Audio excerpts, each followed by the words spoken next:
আজকে যেটা করব আর কি, কোন যদি সুষম চৌম্বক ক্ষেত্রের মধ্যে, সুষম চৌম্বক ক্ষেত্র কাকে বলে?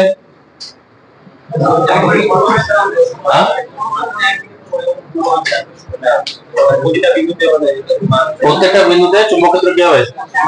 সমান হবে। আচ্ছা, এটা বন্ধ করো, যখন বলবো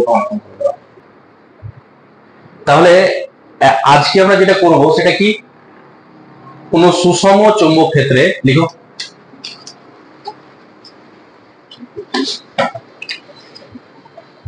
কোন সুষম চৌম্বক ক্ষেত্রে, আচ্ছা একটা কাজ করো, কোন সুষম চৌম্বক ক্ষেত্রে ওর পাশে ব্র্যাকেটে বি লিখো, তাহলে বুঝতে সুবিধা হবে। কোন সুষম চৌম্বক দণ্ডকে একটি পরিবাহী দণ্ডকে ভি বেগে গতিশীল করলে, ভি বেগে গতিশীল করলে পরিবাহী দণ্ডের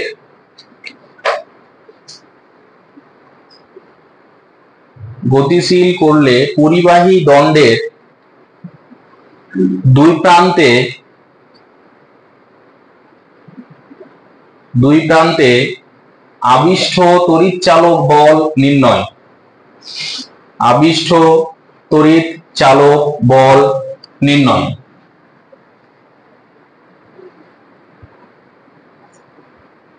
মানে কি বললাম, একটা সুষম চৌম্বক ক্ষেত্র থাকবে। তো সুষম চৌম্বক ক্ষেত্রকে তোমাদের আমি কি করে লিখতে দেখাতে শিখেছিলাম, সমদূরত্বে কতগুলো সার্কেল করলাম আমরা। আচ্ছা, এবার সার্কেলের মধ্যে আমরা দুই রকম সাইন ইউজ করতে পারি, কি কি বলেছিলাম, হয় ক্রস না হলে ডট। ডট মানে কোন দিকে? ডট মানে বাইরের দিকে, আর ক্রস মানে ভেতরের দিকে। তা আমরা দুই রকমের সাইন ইউজ করতে পারি। আমরা ধরছি এখানে ক্রস ধরছি, মানে চৌম্বক ক্ষেত্র কোন দিকে কাজ করছে? বোর্ডের ভেতরের দিকে। এখানে একটা সুষম চৌম্বক ক্ষেত্র কাজ করছে। এই সুষম চৌম্বক ক্ষেত্রে একটা আমরা কি রাখবো, পরিবাহী তার।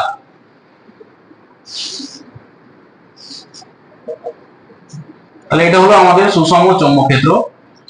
এখানে ধরো একটা পরিবাহী তার, এরকম একটা লম্বা পরিবাহী তার ছিল। এই পরিবাহী তারের উপর কোনো আস্তরণ দেওয়া নাই, মানে আমাদের যে পরিবাহী তারগুলো আছে ধরো সেগুলোর উপরে কি আস্তরণ দেওয়া আছে? তো কিন্তু ওর উপর থেকে যদি প্লাস্টিকের আস্তরণটা আমরা খুলে নিই, তাহলে কি থাকবে? ভিতরে তামাটা শুধু বেরিয়ে থাকবে। তাহলে এরকম একটা পরিবাহী তার আছে যার উপরে কোনো আস্তরণ দেওয়া নাই। এই পরিবাহী তারটাকে আমরা এইরকম আকৃতিতে বাঁকালাম। কিরকম করে বাঁকালাম? এইরকম আকৃতিতে বাঁকালাম। এই আকৃতিটাকে কোন আকৃতি বলবে? অনেকটা ইউ আকৃতি, তাই না? পুরোপুরি ইউ না বললেও অনেকটা ইউ আকৃতি ধরো বাঁকালাম, হয়েছে? এই পরিবাহী তারেরই একদম কিছুটা অংশ, ধরো এরকম একটা অংশ, এই অংশটাকে এর উপরে এখানে রেখে দিলাম। এখান থেকে এর উপর আমি রাখলাম পরিবাহী এই অংশটাকে। তো যদি আমি এটাকে টানি, এই তারটাকে যদি আমি এই দিকে টানি, ভি বেগে যদি এদিকে টানি, তাহলে দেখো এই যে ইউ আকৃতির যে পরিবাহী তারটা যেটাকে টানছি, এ দুটোর মধ্যে কানেকশন থাকবে না? থাকবে না? থাকবে। কারণটা হলো কি, যে যেহেতু এটার উপরে কোনো আস্তরণ দেওয়া নেই। এবার যদি কানেকশন থাকে না, এটা বদ্ধ লুপ হচ্ছে না? হচ্ছে না? হচ্ছে। তাই যদি বদ্ধ লুপ হয়, এবার এটা যদি আমি টানি, তাহলে কি হবে? একটা তড়িৎ চালক বল আবিষ্ট হবে। কোথায় আমি বের করতে চাইছি? এই যে দণ্ডটা আছে, দণ্ডটা দুটো প্রান্তের মধ্যে। যে দণ্ডটা নিয়েছি, পরিবাহী তারটা আমরা নিয়েছি, সেই পরিবাহী তারের দৈর্ঘ্য হচ্ছে এল। কত দৈর্ঘ্য নিয়েছি? এল দৈর্ঘ্যের একটি পরিবাহী তারের দণ্ড নিয়েছি। এই যে ইউ আকৃতির যেটা আছে সেটা দৈর্ঘ্য আমার দেখে লাভ নাই। কোনটা দেখছি আমি? যেটাকে টানছি সেটার দৈর্ঘ্য হচ্ছে এল। সেটাকে কত বেগে টানছি? ভি বেগে টানছি। আচ্ছা, তোমরা আমাকে বলো যে এটাকে টানার জন্য কোনো বল লাগবে না লাগবে না? কেন লাগবে? কোথা থেকে জানতে পারলাম যে বল লাগবে? এফ ইকুয়াল টু যদি এম এ করতে যায়, তাহলে নিউটনের সূত্র অনুযায়ী তো বল লাগবে না। কারণটা হচ্ছে কি, আমি সমবেগে যদি টানি তাহলে কৃতকার্য হচ্ছে, মানে সমবেগে যদি টানি তাহলে ত্বরণ কি হচ্ছে? আর ত্বরণ না হলে বল লাগবে? বল লাগবে কি? কিন্তু আমি বলছি না বল লাগবে। কার ধারণা অনুযায়ী এখানে বল দরকার? মানে এটা কৃতকার্য করতে হবে। সেটা কি লেন্জ বলেছিল আমাদের? কি বলেছিল? যে আমি যদি এটাকে টানি তবে তো তড়িৎচালক বল আবিষ্ট হবে। তো তড়িৎচালক বল আবিষ্ট করার জন্য টানতে হবে। তাহলে কি হবে? টানতে কি করতে হবে? বাধা দিতে হবে। তো বাধা দিতে গেলে তো আমাকে একটা উল্টো দিকে বল দিয়ে টানতে হবে। তার মানে বুঝতে পারছি এটাকে টানার জন্য আমার একটা কি দরকার, বলের প্রয়োজন। সে বলটা কত প্রয়োজন সেটা আমাদের বের করতে হবে, হয়েছে। এবার সেখান থেকে যদি বল বের করতে পারি, তাহলে বলের সাথে যদি বেগ গুণ করি তাহলে আমরা কি পেয়ে যাবো, বল আর বেগ গুণ করলে কি পাওয়া যায়, ক্ষমতা পাওয়া যায় না, P P is equal two F dot V আমরা পড়েছিলাম। তো সেটা আমাদের বের করতে হবে, সেটা আমরা পরে বের করবো। এবার কথা হলো যে এটাকে যখন টানবো তাহলে এই দুই প্রান্তে কতটা তড়িৎ চালক বল আবিষ্ট হবে সেটা আমাদের বের করতে হবে, এটা হলো মুদ্রা কথা, হয়েছে। তড়িৎ চালক বল আবিষ্ট হওয়ার জন্য কি লাগবে, চৌম্বক ফ্লাক্সের পরিবর্তন লাগবে। তো ইনিশিয়ালি ধরো এখান থেকে এই যে এইটুকু, এইখান থেকে যেটুকু প্রাথমিক অবস্থায় যে দূরত্ব ছিল এখান থেকে এইটুকু হলো এক্স, হয়েছে। এবার এটাকে তো আমি টানছি, এবার সামান্য একটু টাইম ডিটি টাইমে এটাকে যদি আমি টানতে থাকি তাহলে এখানে থাকবে না, কিছুটা সরে যাবে, সরে যাবে। তাহলে ডিটি টাইমে ধরো এটা সরে ধরো এখানে এসে, যেটুকু সরেছে যদি আমি ডিটি টাইমে সরণ বলি, এটুকুকে যেহেতু ক্ষুদ্র সরণ ঘটেছে এটাকে যেহেতু আমি এক্স ধরেছি, এটা কি ধরা উচিত, ডিএক্স পরিমাণ সরেছে, হয়েছে। তাহলে প্রাথমিক অবস্থায় যদি আমি চৌম্বক ফ্লাক্স বলি, প্রাথমিক চৌম্বক ফ্লাক্স, চৌম্বক ফ্লাক্স প্রাথমিক অবস্থায় φ1, ফ্লাক্স মানে কি, চৌম্বক ক্ষেত্র প্রাবল্য, চৌম্বক ক্ষেত্র প্রাবল্যটাকে আমরা এখানে বি ধরছি, ইনটু ক্ষেত্রফল। এখানে ক্ষেত্রফলের মান কত হবে বলতো, যেটুকু প্রাথমিক অবস্থায় ছিল এটুকু ক্ষেত্রফল না, এইটুকু ক্ষেত্রফল কত হবে, দৈর্ঘ্য ইনটু প্রস্থ। তো দৈর্ঘ্য কত, এক্স, আর ইনটু এল করে দিলে কি পাবো, এটা হচ্ছে প্রাথমিক চৌম্বক ফ্লাক্স, ঠিক আছে। আর দূর অবধি আচ্ছা, ডিটি টাইমে এতটা সরিয়ে দিয়েছি, তাই তো। তাহলে ডিটি টাইম পরে, ডিটি সময় পরে চৌম্বক ফ্লাক্স সেটাকে লিখছি φ2। তাহলে এখন কতটা হয়েছে বলো দেখি, বি তো ওটাই আছে না, বি পরিবর্তন হয়েছে, বি ওটাই আছে, দৈর্ঘ্যটা ওটা আছে না পরিবর্তন হয়েছে, পরিবর্তন হয়েছে, সেটা কত, এক্স এর সাথে কত হবে, এক্স প্লাস ডিএক্স আর ইনটু এল। এটা একটু ভাঙিয়ে নাও, ভাঙালে আমরা কত পেয়ে যাচ্ছি, B X L plus B L DX, তাই তো। আচ্ছা, অতএব ডিটি সময়ে চৌম্বক ফ্লাক্স এর পরিবর্তন কত হয় বলো দেখি, পরিবর্তন যদি আমি ডি ফাই বলি তাহলে সেটা কত হবে, এটা মাইনাস এটা হবে, তাহলে সেটা কত, φ2 মাইনাস φ1। যদি আমি করি এটা থেকে যদি এটা বিয়োগ করি তাহলে কত বেঁচে থাকে বলো দেখি, বি এল ডিএক্স। কত সময়ে পরিবর্তন হলো, ডিটি সময়। কিন্তু আমরা জানি আবিষ্ট তড়িৎচালক বল বের করার সময় আমরা কি সূত্র পড়েছিলাম, চৌম্বক ফ্লাক্সের পরিবর্তনের হার মানে কি একক সময়, তাহলে এটা কোন সময় বের করলাম, ডিটি সময়। তাহলে একক সময়ে চৌম্বক ফ্লাক্সের পরিবর্তন, বা সরাসরি আমি যদি লিখি অতএব আবিষ্ট তড়িৎচালক বল, আমি ওটা ভাষা লিখতে গেলাম না, আবিষ্ট তড়িৎচালক বল, সেটা যদি ই দিয়ে লিখি তাহলে কত হবে, minus D phi by DD, হয়েছে। এবার আমি মাইনাস চিহ্নটা ধরছি না, ধরলে ধরতে পারি, আমরা মাইনাস চিহ্ন নিয়ে ফালতু টাইম নষ্ট করে লাভ নেই, ডি ফাই বাই ডিডি। তা ডি ফাই এর ভ্যালু কত পেলাম, বি এল ডিএক্স আর ডিডি দিয়ে ভাগ। আচ্ছা, ডিএক্স বাই ডিটি মানে কি জানি, ভি, তার মানে আবিষ্ট তড়িৎচালক বল ই ইজ ইকুয়াল টু কত পেয়ে গেলাম, বি এল ভি, হয়েছে। তাহলে আবিষ্ট তড়িৎচালক বল বের করার সূত্র কত পেয়ে গেলাম, বি এল ভি। বিটা কি, চৌম্বক ক্ষেত্র প্রাবল্য, এলটা দৈর্ঘ্য, আর ভিটা হচ্ছে কত বেগে টানছি। কিন্তু এখানে একটা শর্ত আছে, সেটা হচ্ছে বিটা কোন দিকে কাজ করছে, এল যেদিকে থাকবে তার লম্ব হবে। মানে যদি আমি পেনটাকে আমি আমাদের বোঝার সুবিধার্থে ধরে নিই, এটা হচ্ছে একটা দণ্ড যার দৈর্ঘ্য হচ্ছে এল, এই পেনটাকে যদি আমি এভাবে চালনা করি তাহলে বি গুলো কেমন হবে, উপরের দিকে, মানে এই আঙুলটাকে যদি আমি বি ভাবি তাহলে এটা গেলে কি হবে, কাটবে। আচ্ছা, ছোট বয়সে তোমরা কচু পাতা কেটেছো লাঠি দিয়ে যখন এইভাবে ঘুরাই তাহলে কচু পাতাগুলো কাটে, তাই না। তাহলে এইটা হচ্ছে যে দণ্ডটা দিয়ে ঘোরাচ্ছি সেটা হচ্ছে আমাদের এল। তাহলে বি কোণগুলো, কচুর পাতার যে দণ্ডগুলো। এবার যদি আমি এরকম করতাম না, এটা কিন্তু এভাবে ফেলতাম তাহলে কোনগুলো কাটতো, মানে যে অনুভূমিক ভাবে থাকবে। দণ্ডটাকে যদি এভাবে ফেলে তাহলে কোনগুলো কাটবে, অনুভূমিক গুলোকে।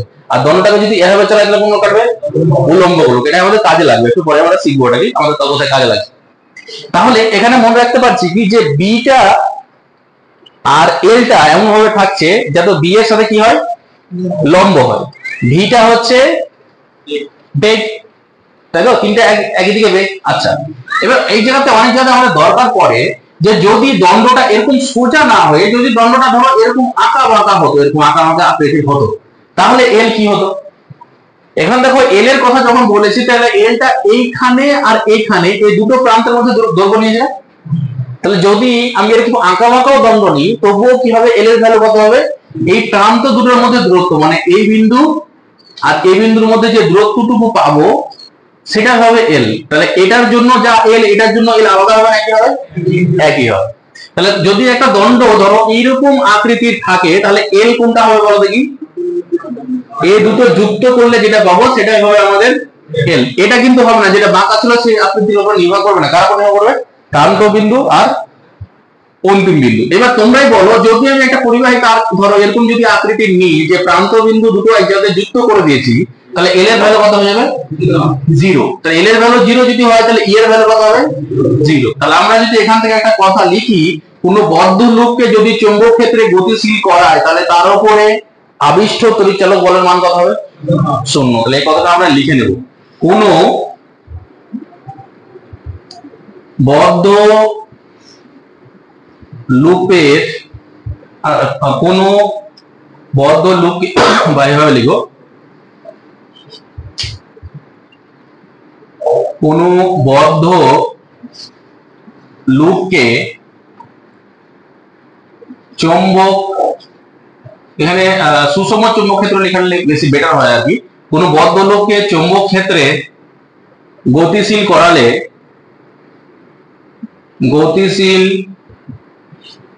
করালে আবিষ্ট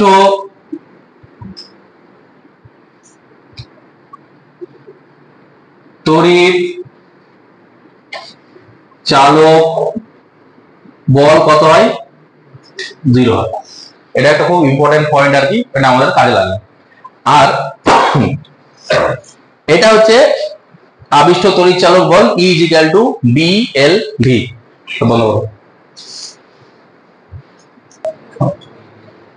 এবার আমাকে বলো যে এরকম এক্সাম্পল কোথায় তোমরা দেখেছো যেখানে কিনা একটা দণ্ড গতিশীল অবস্থায় থাকবে এবং সেখানে চৌম্বক ক্ষেত্র থাকবে। আচ্ছা এটার আগে বলো পৃথিবীর চৌম্বক ক্ষেত্র আছে না নেই, কি করে বুঝলে পৃথিবীর চৌম্বক ক্ষেত্র আছে,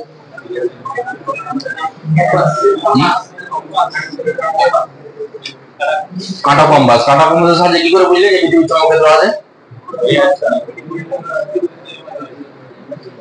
কাঁটা কম্পাসের সাহায্যে কি করে বুঝলে যে পৃথিবীর চৌম্বক ক্ষেত্র আছে,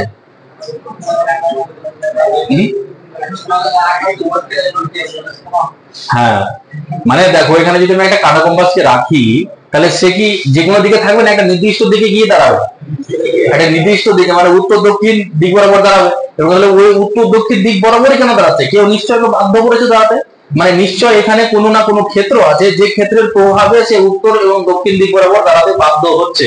তাহলে যে ক্ষেত্রটার মধ্যে সে আছে সেই ক্ষেত্রটা কার ক্ষেত্র, পৃথিবীর চৌম্বক ক্ষেত্র, তাই না। তাহলে পৃথিবীর চৌম্বক ক্ষেত্র আছে এটুকু আমরা বুঝতে পারছি। এবার পৃথিবীর চৌম্বক ক্ষেত্র তোমাদের পড়াবে, ওই চ্যাপ্টারটা আমি বাদ দিয়ে রেখেছি, তোমাদের আকাশের পড়াবে, সেটা হচ্ছে কি ভূচৌম্বক যখন তোমাদের পড়াবে তখন তোমরা দেখতে পাবে, ভালো ডিটেলসে বুঝবে, যদি পড়াবে স্যার, যদি বুঝতে পারো তাহলে ভালো, না পারলে শেষে তো আমি আছি। এবার সেখানে যদি আমি বলি তাহলে পৃথিবীর ভূচৌম্বক যে আছে এটা দুটো উপাংশ আমরা পাবো, একটা হলো উলম্ব, একটা হলো অনুভূমিক। তাহলে উলম্ব মানে কোনগুলো এইরকম গুলো, আর অনুভূমিক মানে যেগুলো এভাবে থাকবে, তাই তো, এভাবে আর এভাবে দুই রকম উপাংশ আমরা পাবো। তোমরা যখন পড়াবে স্যার তখন তোমরা ভালো করে বুঝতে পারবে। এবার আমাকে বলো যে উলম্ব উপাংশ গুলোকে কাট করে এইরকম একটা দণ্ড যায় এবং উলম্ব উপাংশ গুলোকে কাট করে এরকম একটা উদাহরণ বলো দেখি, কোথায় দেখেছো, ট্রেন। হ্যাঁ, ট্রেনের যদি আমি অ্যাক্সেলের কথা বলি, অ্যাক্সেল কাকে বলে, দুটো চাকাকে যে দণ্ডটার সাহায্যে যুক্ত করা হয় সেটা কি অ্যাক্সেল না। তাহলে সেই অ্যাক্সেলটার কথা যদি বলি, ট্রেনের দুটো চাকার মধ্যে যে অ্যাক্সেলটা আছে সেটা তো এভাবে যায়। তো যদি এভাবে যায় তাহলে যে উলম্ব পৃথিবীর যে উলম্ব উপাংশগুলো আছে সেগুলোকে ছেদ করছে, যদি ছেদ করে তাহলে ওই অ্যাক্সেলের দুটো প্রান্তের মধ্যে একটা কি তড়িৎচালক বল আবিষ্ট হবে না হবে না, হবে। এবং সেই তড়িৎচালক বল আবিষ্ট হয়, তার মানে এখান থেকে আমরা প্রমাণ বলতে পারি যে পৃথিবীর চৌম্বক ক্ষেত্র আছে, এটা একটা প্রমাণ। আচ্ছা, আর কি উদাহরণ আছে এরকম? কিছুদিন আগে ভেঙে পড়লো এরোপ্লেন, তাই না? এরোপ্লেনের ক্ষেত্রে দুটো ডানা ডানা থাকে তো এরকম বড় বড়, তাহলে ওই দুটো এরোপ্লেন যখন এভাবে উড়ে যাচ্ছে, তাহলে দুটো ডানার দুই প্রান্তের মধ্যে কি হবে? একটা তড়িৎচলন বল আবিষ্কার হবে। কেন? সে কোনগুলোকে কাট করছে? উলম্ব না অনুভূমিক অংশ পৃথিবীর গুলোকে এভাবে কাট করতে করতে যাচ্ছে। তাহলে সেক্ষেত্রে যখন আমি ক্যালকুলেশন করব, তখন তার দুটো ডানার প্রান্তের মধ্যে কি নেবো? একটা দৈর্ঘ্য নেবো। সেখান থেকে আমরা ক্যালকুলেশন করলে আমরা কি পাবো? যে এরোপ্লেনের দুটো ডানার দুই প্রান্তে কতটা তড়িৎচালক বল আবিষ্ট হয় সেটা আমরা ক্যালকুলেশন করতে পারবো। অঙ্ক আছে, আমরা দেখবো। হয়েছে? এবার আমাদের কথা হলো, তাহলে ইউরোপ্লেনের দুটো ডানার মধ্যে কতটা তড়িৎচালক বল আবিষ্ট হয় সেটা বের করতে পারবো। বা যদি একটা ট্রেনের চাকা দুটো চাকার মধ্যে যে তড়িৎচালক বল আবিষ্ট হয় সেটা আমরা ক্যালকুলেশন করতে পারবো। ওই জন্য দেখবে যে ট্রেনের ক্ষেত্রে অনেক সময় দেখতে পাবে যে ট্রেন লাইনে যে লাইনটা থাকে, সে লাইনটার সাথে দেখবে যে আর্থিং করে দেওয়া হয় মাটির সাথে। মানে ট্রেন লাইনের সাথে দেখবে একটা মেটালকে লাগিয়ে মাটির সাথে আর্থিং করে দেওয়া হয়, দেখতে হবে। কারণটা হলো কি, ওখানে খুব বেশি বিভব প্রভেদ তৈরি হয় না যদিও, কিন্তু ওটা লাগিয়ে রাখা হয় এই কারণের জন্য। ট্রেনে তো অনেক সময় আমরা নিয়ে যাই, তেল নিয়ে যাই, তাই না? তেল তো খুব গ্রাহ্য পদার্থ, কোনো কারণে যদি একটু আগুনের ফুটকি পাই তাহলে তো কি হবে? আগুন জ্বলে যাবে। তাহলে যদি কোনো কারণে আগুনের ফুটকি তৈরি হয়, কখন তৈরি হতে পারে? যদি আদান প্রদান হয়, বলে ওটাকে আর্থিং করে রাখা হয়, যাতে করে কোনো কারণে ওই বিভব প্রভেদ দরুন কোনো অঘটন না ঘটে। আচ্ছা, এবার কথা হলো যে আমাদের এই সূত্র অনুযায়ী আমরা তড়িৎচালক বল আবিষ্ট কত হবে সেটা আমরা বের করবো। কিন্তু আমাদের মনে রাখতে হবে যে যখন ইউরোপ্লেনের ক্যালকুলেশন করবো তখন কোনগুলো নেবো? উলম্ব গুলোকে নেবো। ট্রেনের ক্যালকুলেশন করতে গেলে কোনগুলো নেবো? উলম্ব গুলোকে নেবো। যদি আমি দণ্ডটাকে এভাবে ফেলে দিই তাহলে কোনগুলো নেবো? উলম্ব না অনুভূমিক? দণ্ডটা এভাবে ধরে পড়ছে, অনুভূমিক গুলোকে নেবো। হয়েছে? আচ্ছা, এবার আমাদের যেটা দেখার বিষয় হলো যে এটাকে এদিকে টানতে গেলে কতটা বলের প্রয়োজন সেটা আমরা বের করব। কারণটা কি? এটাকে টানতে গেলে এ বাধা দেবে। কে বাধা দেবে? চৌম্বক ক্ষেত্র বাধা দেবে। সে তার সৃষ্টির কারণকে বাধা দেবে। কি কারণের জন্য সৃষ্টি হচ্ছে? টানছি বলে। টানতে কি করবে? বাধা দেবে। তাহলে বাধা যদি দেয় তাহলে কত বলে বাধা দিচ্ছে সে বলটা আমরা ক্যালকুলেশন করব। বল যদি ক্যালকুলেশন করি তাহলে কি বের করতে পারবো? আমরা পাওয়ারও বের করতে পারবো। সেই জিনিসটা আমরা ক্যালকুলেশন করব। আরেকটা জিনিস যেটা করতে হবে, যে এখানে তো একটা তড়িৎচালক বল আবিষ্ট হবে। তো তড়িৎচালক বল আবিষ্ট হলে তড়িৎচালক বলের একদিকে হয় উচ্চ বিভব, একদিকে কি হবে? নিম্ন বিভব। তাহলে কোন দিকে উচ্চ বিভব এবং কোন দিকে নিম্ন বিভব হবে সেটা বের করবো।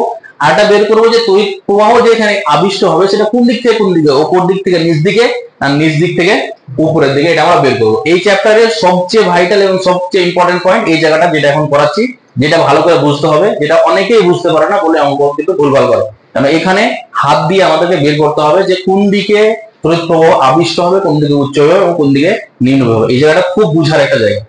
ঠিক আছে? তাহলে আমরা করবো কি, এই ছবিটা তোমরা আবার নতুন করে আঁকো। তোমরা যখন আঁকবে, যাতে করে এই ছবিটা একদম হিজিবিজি না হয়ে যায়, বলে করবে কি, এটা আঁকবে, ঠিক আছে, এখানে যতগুলো আমি অনেকগুলো গোল দিয়েছি না, একটাই গোল আঁকবে আগে। একটা গোল এঁকে দিবে, মানে বুঝতে পারছি আমরা তড়িৎ চৌম্বক ক্ষেত্র কোন দিকটা কোন দিকে আছে?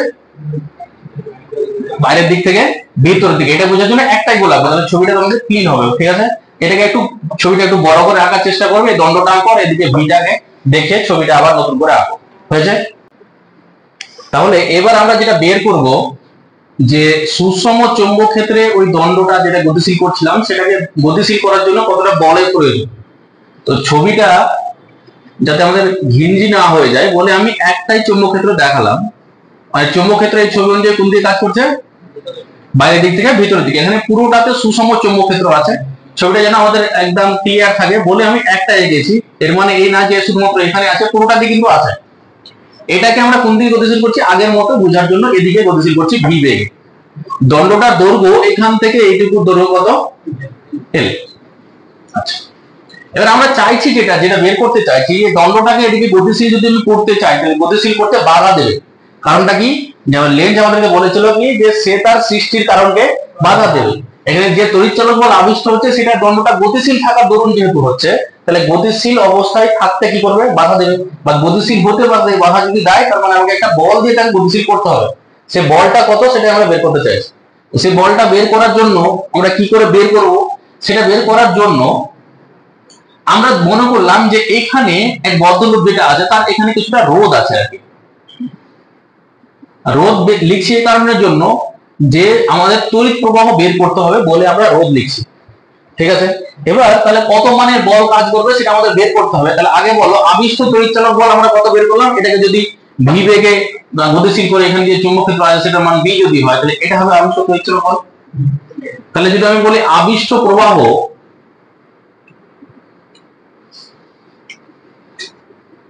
মানে তড়িৎ প্রবাহ যদি বলি আই, আই মানে কত ভি বাই আর, তাহলে এখানে ভিটাকে তো ই দিয়ে লিখেছি, তাহলে কত হলো বি এল ভি বাই আর। আচ্ছা গন্ডগোল তো হবে না, এ ভি কিন্তু বিভব প্রভেদ আর এ ভি হচ্ছে, আচ্ছা একটা কাজ করে ই দিয়ে লিখো ই বাই আর, তাহলে বি এল ভি বাই আর, এটা হচ্ছে আবিষ্ট প্রবাহ। এবার একটু ভালো করে মনে করো তোমাদের এর আগের চ্যাপ্টার যখন আমি পড়িয়েছিলাম যে কোনো পরিবাহী তার যদি সুষম চৌম্বক ক্ষেত্রে তড়িৎ প্রবাহন করে তাহলে ওই পরিবাহী তারের উপর একটা বল কাজ করবে ছিল, সে বল যে কাজ করে সে বলের বল বের করার সূত্র কি ছিল বিএল সাইন থিটা। তো এখানে যেহেতু মধ্যবর্তী কোণ 90 ডিগ্রি হচ্ছে মানে সাইন 90 মান কত হয় 1 হয়, তার মানে আমি দেখো আই বের করেছি, বি আছে, এল ও আছে, তাহলে এটা বল কাজ করে সে বলটা আমি ক্যালকুলেশন করতে পারবো। তাহলে সে বলটা তাহলে কত, তাহলে অতএব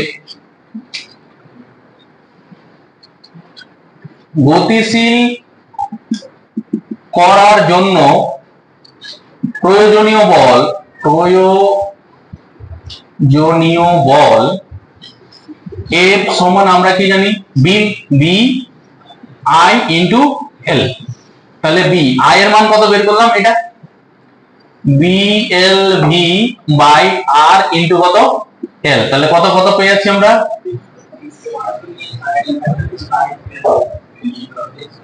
কত আছে, কোথায় গন্ডগোল হলো, F equal to B I, ও আরেকটা বি হবে না গন্ডগোল আছে, তাহলে হলো বি আই এর জায়গাতে কত হচ্ছে B L V by R into কত এল। তাহলে এফ সমান আমরা কত পেয়ে যাচ্ছি B square L square V by R. তাহলে এত মানের আমার বল প্রয়োজন, যে বল দিয়ে এটাকে আমাকে ভি বেগে গতিশীল অবস্থায় রাখতে হবে, হয়েছে। এবার আমি যদি জিজ্ঞাসা করি যে এটাকে গতিশীল অবস্থায় রাখার জন্য কতটা ক্ষমতার প্রয়োজন, তাহলে আমরা ক্ষমতা মানে কি জানি বলো দেখি, পি ইজিক্যাল টু, তাহলে প্রয়োজনীয় ক্ষমতা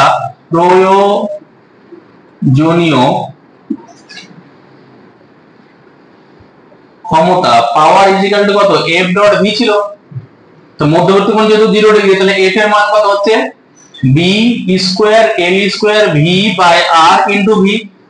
তাহলে এটা করলে কত পেয়ে যাচ্ছি B square L square V square by R. তাহলে পি ইকুয়ালস টু দেখো B square L square V square by কত আর। দেখো একটু আগে তোমরা শিখেছো তড়িৎ ক্ষমতা ও শক্তি চ্যাপ্টারে পি সমান কত ভি স্কোয়ার বাই আর না। দেখো এই যে বি এল ভি এটা তো আবার ভি মানে তড়িৎ চালক বলতো, তাহলে দেখো ই স্কোয়ার বাই আর মিলে যাচ্ছে না। তার মানে যদি আমাকে বলে যে প্রয়োজনীয় ক্ষমতা, তাহলে তোমরা কিন্তু এই সূত্র মনে রাখলেও চলবে না রাখলেও চলবে, তোমাদের এটা সূত্র মনে আছে, এটাকে ই স্কোয়ার করবে বাই কত করে দেবে আর করে দেবে, তাহলেই হয়ে গেল, হয়েছে। যদি বল বের করতে হয় তাহলে ক্ষমতাকে যদি ভি দিয়ে ভাগ করি তাহলে কি পেয়ে যাবো বল পেয়ে যাবো। এই সূত্র যদি মনেও ভুলেও যায় তাহলে এটাকে স্কোয়ার করবে বাই আর দিয়ে ভাগ করবে পাওয়ার, ওটাকে ভি দিয়ে ভাগ করলে কি পেয়ে যাবে ফোর্স, হয়েছে। তাহলে আমরা পাওয়ার কত লাগবে এবং ফোর্স কতটা প্রয়োজন সেটা আমরা ক্যালকুলেশন করলাম। এবার আমাদের দেখার বিষয় হলো যে এখানে যে তড়িৎ প্রবাহটা আবিষ্ট হয়েছে তার অভিমুখ কোন দিকে হবে, উপর থেকে নিচ দিকে হবে না নিচ থেকে উপর দিকে হবে না কোন দিকে হবে সেটা আমরা বের করবো এবার, হয়েছে।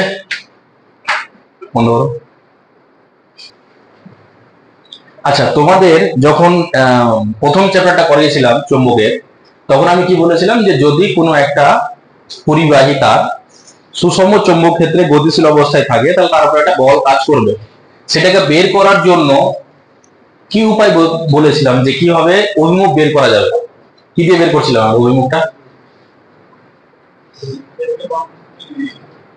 কি দিয়ে বের করতে শিখেছিলাম অভিমুখটা কি করে বের করছিলাম, ডান হাতে বের করতে শিখেছিলাম। তো তোমাদের ডান হাতে বলেছিলাম যে একটা হবে বি একটা হবে ভি একটা হবে বি, তাহলে এই যেটা থাকবে সেটা হলো এফ।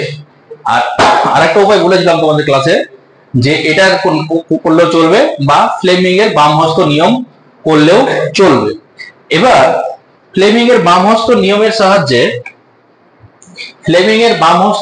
সাহায্যে আমরা তাহলে কি বের করতে পারি, যে কোনো একটা আধান যদি চৌম্বক ক্ষেত্রে গতিশীল অবস্থায় থাকে তাহলে তার উপরে বল কোন দিকে কাজ করবে, বা কোনো একটি পরিবাহিতা যদি চৌম্বক ক্ষেত্র থাকে তাহলে তার উপরে কত বল কাজ করবে, সেটা ফ্লেমিং এর কোন নিয়ম অনুযায়ী বের করতে পারি, বাম হস্ত নিয়ম। তো বাম হস্ত নিয়ম যদি বাম হাতে তিনটা আঙুল কিভাবে রাখি, এটার সাথে এটা 90 ডিগ্রি এবং এটার সাথে এটা 90 ডিগ্রি, একরকম ভাবে এটার সাথে এটা কত ডিগ্রি অ্যাঙ্গেল আছে, 90 ডিগ্রি। প্রত্যেকে এরকম করে বাম হাতে, বাম ডান হাত না কিন্তু কেউ করবে না, বল করে। বাম হাতে প্রত্যেকে তিনটা আঙুল কিভাবে করে করো, বাম হাতে, ডান হাত পরে। তো এটা হচ্ছে এটার সাথে এটা কত ডিগ্রি, 90, এটার সাথে এটা 90, আবার এটার সাথে এটা 90 হয়েছে। আচ্ছা, এখানে কি বলা হয়েছিল, যে যদি এটা তড়িৎ প্রবাহের অভিমুখ বোঝায়, মানে তড়িৎ প্রবাহ যদি এদিক থেকে এদিকে হয়, এটা যদি কার অভিমুখ বোঝায়, চৌম্বক ক্ষেত্রের অভিমুখ বোঝায়, তাহলে এটা বোঝাবে কি ওই পরিবাহী তারের উপরে বল কোন দিকে করবে, কাজ করবে, সেটা এটা বোঝাবে। ঠিক আছে, তার মানে এটা কি বললাম, তড়িৎ প্রবাহের অভিমুখ, এটা চৌম্বক ক্ষেত্রের অভিমুখ, এটা তাহলে বল কোন দিকে কাজ করবে সেটা হয়েছে। এবার এটাকে এই নিয়ম অনুযায়ী যে বল তৈরি হয় তার জন্য টর্ক তৈরি হয়, তার জন্য ফ্যান ঘোরে, তাই না? তো ফ্যান তো একটা মোটর, তাই না? তো যদি আমি বলি যে মোটর কোন নীতি অবলম্বন করে চলে, তাহলে কি বলবো, ফ্লেমিং এর বাম হস্ত নিয়ম হয়েছে।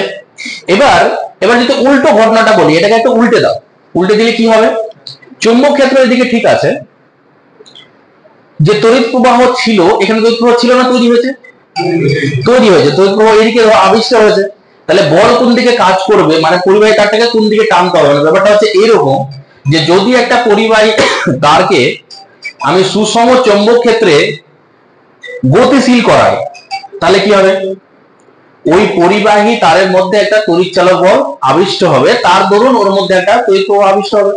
মানে ঘটনাটা উল্টো করছি, এবার আগে তড়িৎ প্রবাহ ছিল, সেটাকে সুষম চৌম্বক ক্ষেত্রে রেখেছিলাম, তার জন্য কি হচ্ছিল, একটা বল কাজ করছিল। এবার করছি কি, ওই পরিবাহী তারের উপরে আমরা একটা বল দিচ্ছি, তাই তো, ওই পরিবাহী তারটাতে সুষম চৌম্বক ক্ষেত্রে একটা বল দিচ্ছি, তাহলে কি তৈরি হবে, এবার তড়িৎ প্রবাহ আবিষ্ট হবে। সেই তড়িৎ প্রবাহটা কোন দিকে আবিষ্ট হবে সেটা বের করতে চাইছে। এটা বের করার জন্য যেটা ইউজ করি সেটা হলো ফ্লেমিং এর ডান হস্ত নিয়ম। ডান হাতে আবার তিনটা আঙুলকে এভাবে করবো, বাম হাতের আগে এটা ছিল, এখন হচ্ছে ডান হাতের এই তিনটা আঙুল। তাহলে ফ্লেমিং এর ডান হস্ত নিয়ম অনুযায়ী কি চলে তাহলে, এবার আমাকে বলো কোথায় তড়িৎ শক্তি তৈরি করা হয়, বলতে গেলে জেনারেটরে। তাহলে জেনারেটরের ক্ষেত্রে কি করা হয়, যে আমি ওই যে বল যেটাকে দিচ্ছিলাম বা ক্ষমতা যেটা আমাদের ক্ষমতার প্রয়োজন করছিল, সেটা কি করি, জেনারেটরের ক্ষেত্রে কি করি, তেল দিয়ে সে তেলের মধ্যে যে রাসায়নিক শক্তি আছে সে তার সাহায্যে কি করি, যান্ত্রিক শক্তি তৈরি করি। তার ফলে কি, যে ডাইনামোটা আছে সেই ডাইনামোটাকে আমরা ঘোরাই, আর ঘোরালে কি হবে, একটা তড়িৎ চালক বল আবিষ্ট হবে। এটা মনে রাখবে কি করে, যে কোনটা ফ্লেমিং এর বাম হস্ত আর কোনটা ফ্লেমিং এর ডান হস্ত। ঠিক আছে, এবার জেনারেটরের আরেকটা নাম আমরা বলতে পারি ডাইনামো, তাই তো। আর ডান হাতেও কি আছে, ড আছে, ডান হাতে ড আর ডাইনামোতেও ড। তাহলে কি মনে রাখতে, বুঝতে পারলাম যে জেনারেটর বা ডাইনামো ফ্লেমিং এর ডান হস্ত নিয়ম অনুযায়ী কাজ করে, আর মোটর কোন অনুযায়ী কাজ করে, ফ্লেমিং এর বাম হস্ত নিয়ম অনুযায়ী। এবার ডান হস্ত নিয়মটাতে আসি, ফ্লেমিং এর বাম হস্ত নিয়মটা আগে বলবো। এটা কি ছিল, তড়িৎ প্রবাহ, কোন পরিবাহীর মধ্যে তড়িৎ প্রবাহ। এটা কি ছিল, চৌম্বক ক্ষেত্র। তাহলে এটা কি বোঝাবে, ওই পরিবাহীর উপর ক্রিয়াশীল বল। এবার ব্যাপারটা উল্টো এখানে চলে এসো, এটা হচ্ছে ওই একটা পরিবাহী তারকে আমি এদিকে টানছি, এদিকে যদি আমি টানি বা বল দিই, তাহলে বেগ কোন দিকে হবে, দিই, তাহলে পরিবাহী তারটা কোন দিকে যাবে, উপর দিকে যাবে। মানে যদি আমি বলি যে এদিকে বল দিচ্ছি, মানে বেগ কোন দিকে, এদিকে। চৌম্বক ক্ষেত্রটা কোন দিকে, এদিকে আছে।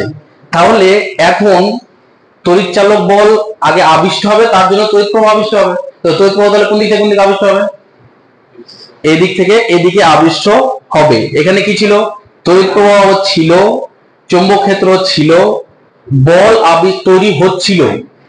এখানে কি হচ্ছে, বল আছে মানে বেগ দিচ্ছি, এদিকে চৌম্বক ক্ষেত্র আছে, তাহলে তড়িৎ প্রবাহ এদিক থেকে এদিকে আবিষ্ট হবে। তাহলে তড়িৎ প্রবাহের অভিমুখ কোন দিক থেকে কোন দিকে হবে, এদিক থেকে এদিকে হবে। সেটা আমরা বের করবো, এখানে দেখবো।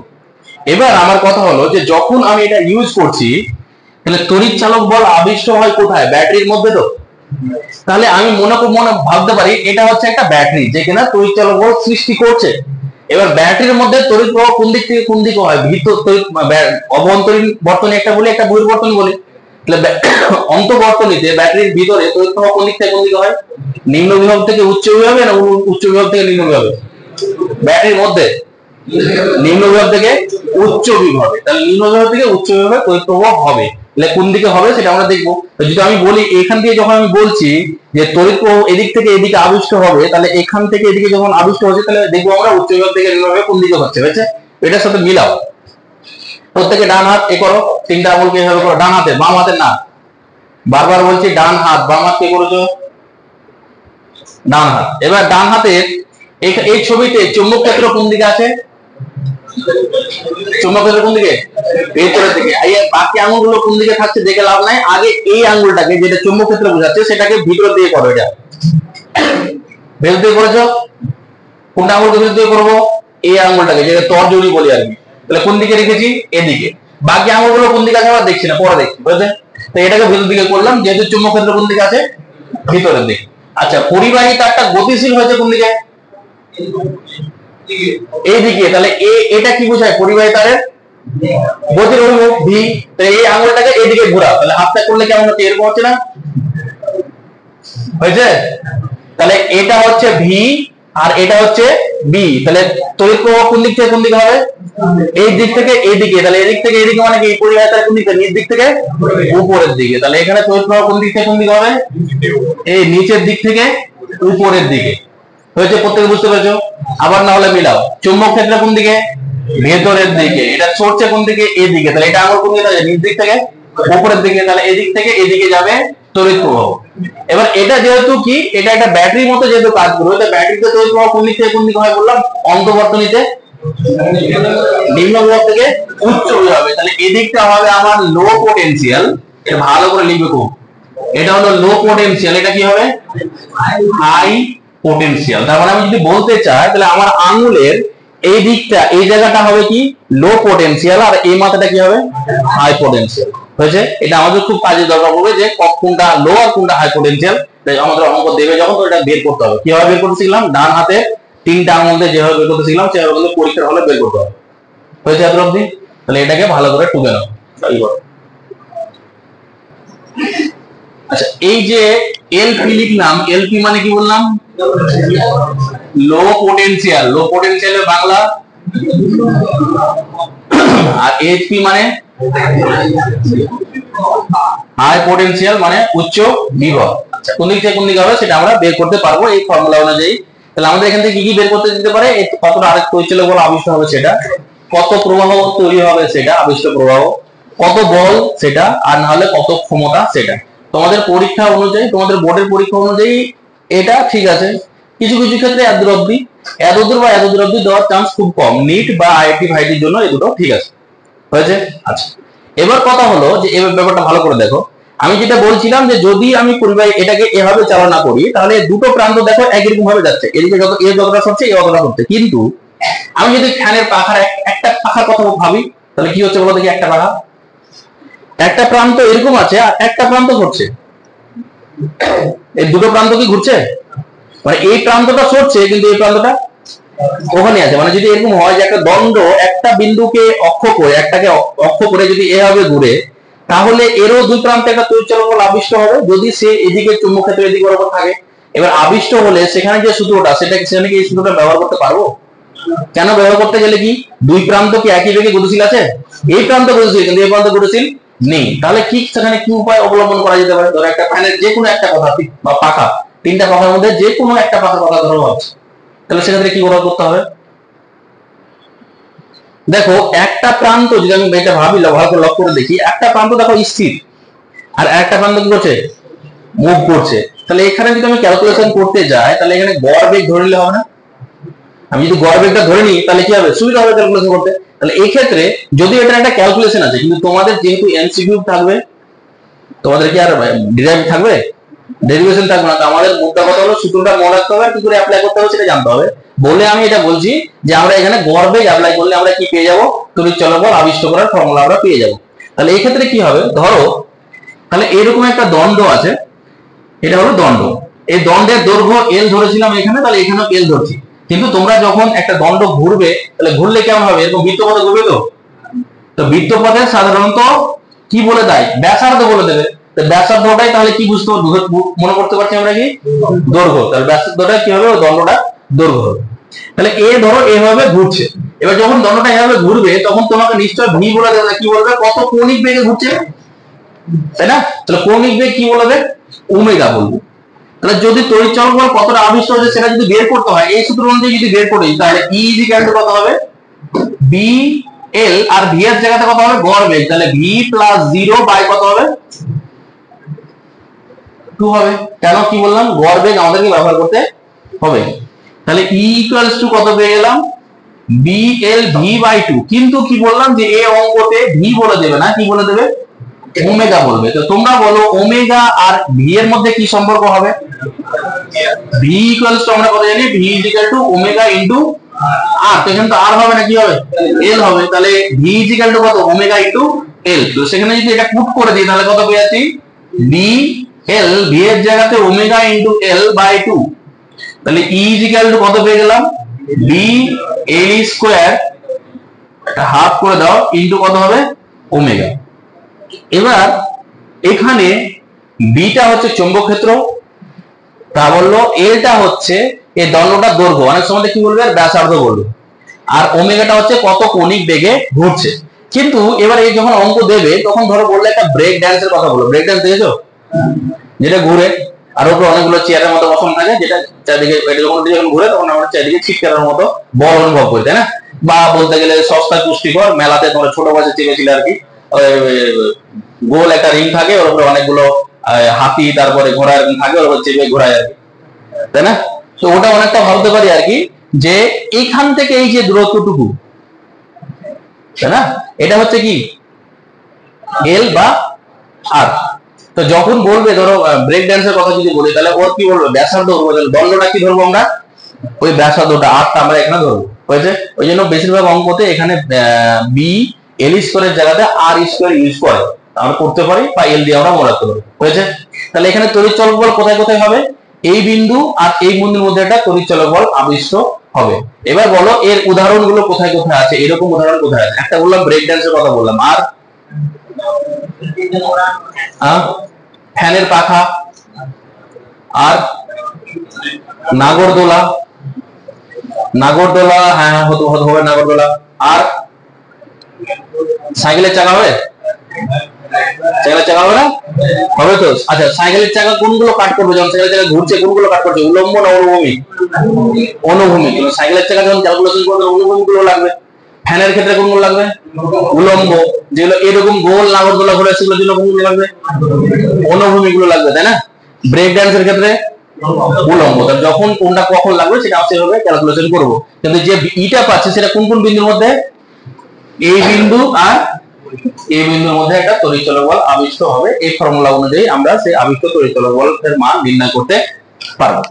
কিন্তু এখানে আরেকটা কিন্তু আছে, যে যখন এখানে অঙ্ক দেবে তখন ওমেগাটা তোমাদের র্যাড পার সেকেন্ড এককে দেবে না, ওমেগার একক কি, রেডিয়ান পার সেকেন্ড, এই এককে দেবে। কি এককে দেবে, বলবে যে একটা এরকম একটা রড মিনিটে 100 বার ঘুরছে এরকম বলবে, বা মিনিটে 1000 বার ঘুরছে এটা বলতে পারে, বা সেকেন্ডে 2 বার বা 3 বার ঘুরছে এরকম বলতে পারে, বা বলবে এত আরপিএম এ বা এত আরপিএস এ বা এত আরপিএস এ ঘুরছে, এত ধরনের ল্যাঙ্গুয়েজ ইউজ করবে।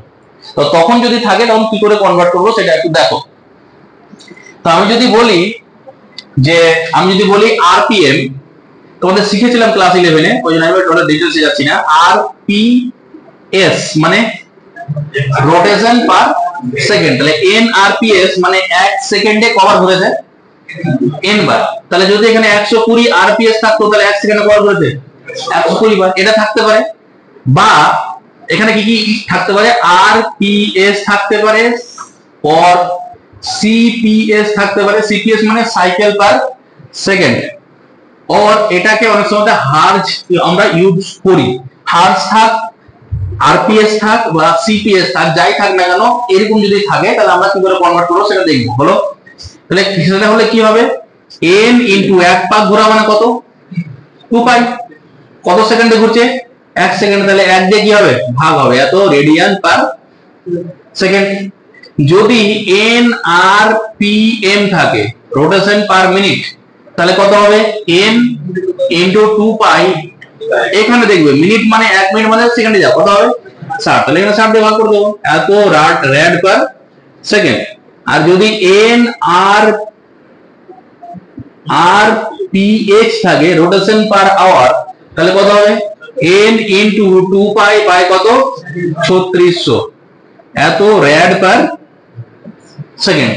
হয় এটা থাকবে, নাহলে এটা থাকবে, নাহলে এটা থাকবে। দেখো অঙ্কতে বলেছে, ভালো করে শোনো কথা, ধরো অঙ্কতে বলেছে যে একটি রড প্রত্যেক মিনিটে 100 বার ঘুরছে, তার মানে কিসে বলেছে, আরপিএম না আরপিএস না আরপিএস, আরপিএম, তার মানে 100 আরপিএম আমাকে বলেছে, তাহলে 100 আরপিএম মানে কি হবে, 100 into 2 pi by 60 rad per second. যখন অঙ্ক বলবে তাহলে হয় এন আরপিএস বা আরপিএম বা আরপিএইচ, এই তিনটা ইউনিটে বলবে। কিছু কিছু অঙ্কতে সিপিএস দিতে পারে বা হার্জ দিতে পারে। কোন অঙ্কতে বললো যে কোন একটা দণ্ডের কম্পাঙ্ক হলো 20 হার্জ, তাহলে ওমেগা কত হবে, 2 পাই ইনটু 20 করে দেবো, তাহলে আমরা পেয়ে যাবো এত রেড পার সেকেন্ড। হয়েছে? তাহলে এইভাবে যখন অঙ্ক দেবে তখন আমরা সেই রকম অঙ্কগুলোকে সলভ করবো। ঠিক আছে?